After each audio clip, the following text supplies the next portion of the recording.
नमस्कार। बाबा 9 से मैं भूपेंद्र कुमार आप सभी का स्वागत करता हूं हमारे चैनल पर। जैसा कि आप सभी देख रहे हैं, चुनावी माहौल पूरे ज़ोर शोर से चारों तरफ पूरे राजस्थान में छाया हुआ है। हर कोई प्रत्याशी अपनी जीत का दावा कर रहा है, हर पार्टी अपनी जीत का दावा कर रही है, सारे गणित वो बैठा रही है।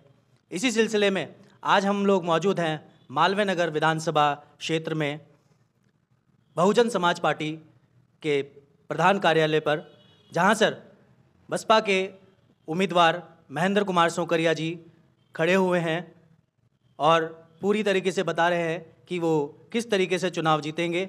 आज हम उनसे जानेंगे क्या है उनकी रणनीति, किस तरीके से वो चुनाव को ले रहे हैं। आइए बात करते हैं महेंद्र कुमार सोकरिया जी से। नमस्कार। नमस्कार महेंद्र जी।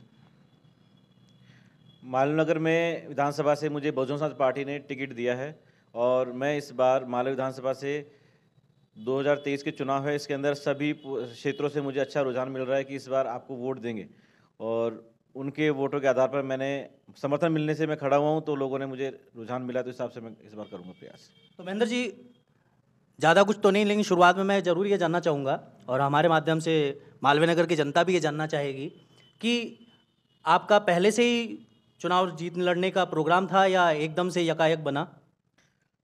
मुझे मालवीय विधानसभा के लोगों ने खड़ा किया है। उन्होंने कहा कि इस बार आप खड़े होइए, हम आपको मत और समर्थन देके इस बार विजय बनाएंगे। तो क्या रणनीतियां हैं आपकी, किस तरीके से आप चुनाव जीतने की बात कर रहे हैं? क्योंकि चारों तरफ देखा जा रहा है कांग्रेस, एक तरफ कांग्रेस अपना पूरा ताल ठोक रही है, एक तरफ बीजेपी जो कि 7 बार से विधायक रहे हैं, कालीचरण सराफ बीजेपी से 8वीं बार वो खड़े हुए हैं, उनका जीत का कहा जा रहा है। तो इन दो बड़े नामों के बीच में किस तरीके से आप चुनाव जीतेंगे?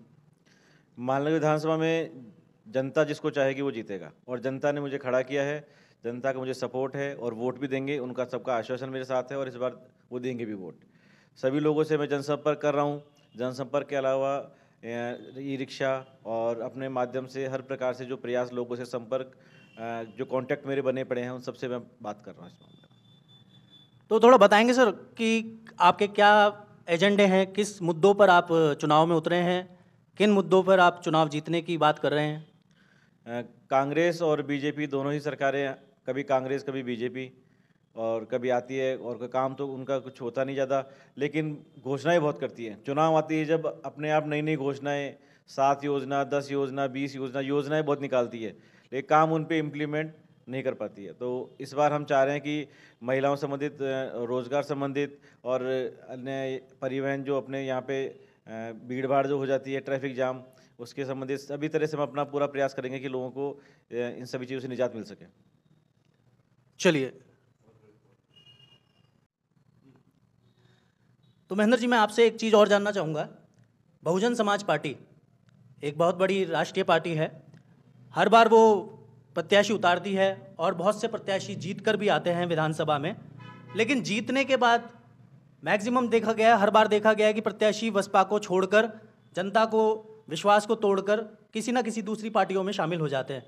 तो आपका क्या कहना है इस बारे में कि कहीं आप भी जीत कर आते हैं और पता लगे आप भी इस तरह से काम करते हैं? मैं बहुजन समाज पार्टी ने मुझ पर विश्वास करके टिकट दिया है और मैं उनकी इस बात पे खरा निकलूँगा। सबसे बड़ी बात, जो जीतने के लिए पहले आते हैं पार्टी में, टिकट लेते हैं, फिर जीतने के बाद किसी दूसरी पार्टी में जाते हैं, ये उनका अपना खुद का मोरल ख़त्म कर रहे हैं वो लोग और पार्टी का विश्वास ख़त्म कर रहे हैं।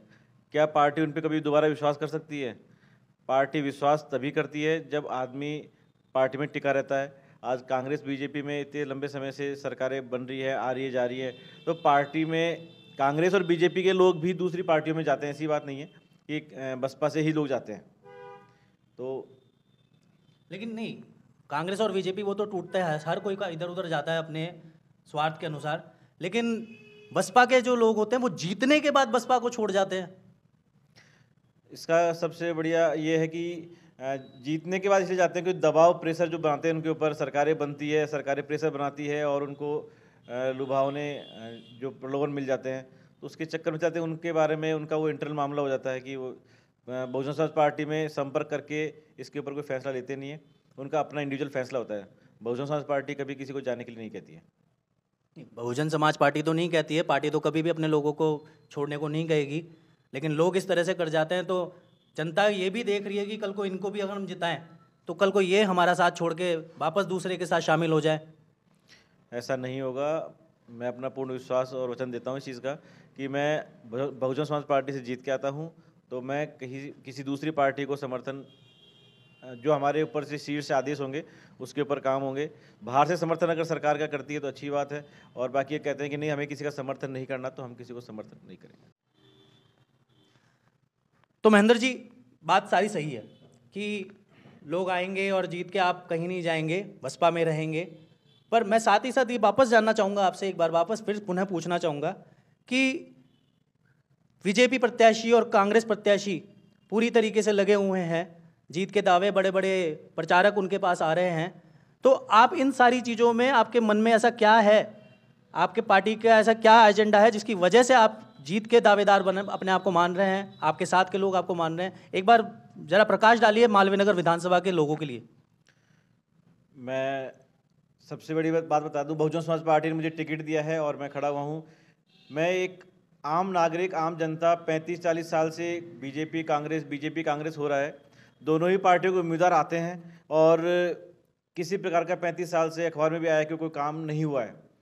तो इस बार आम जनता के रूप में निकाल के मुझे जनता ने खड़ा किया है कि मैं जनता के काम को करूं, जनता के जो भी कार्य विकास के हैं वो अटके हुए हैं सारे उनको पूरा करूं और जनता के सामने वापस रूबरू दोबारा हूं मैं।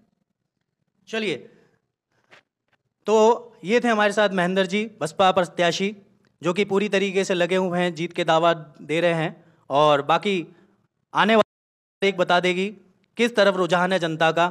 तब तक हमारे साथ बने रहिए बाबा 9 के साथ। मैं भूपेंद्र आप सभी का वापस स्वागत करता हूं। आगे की जानकारी के लिए देखते रहें बाबा 9। धन्यवाद।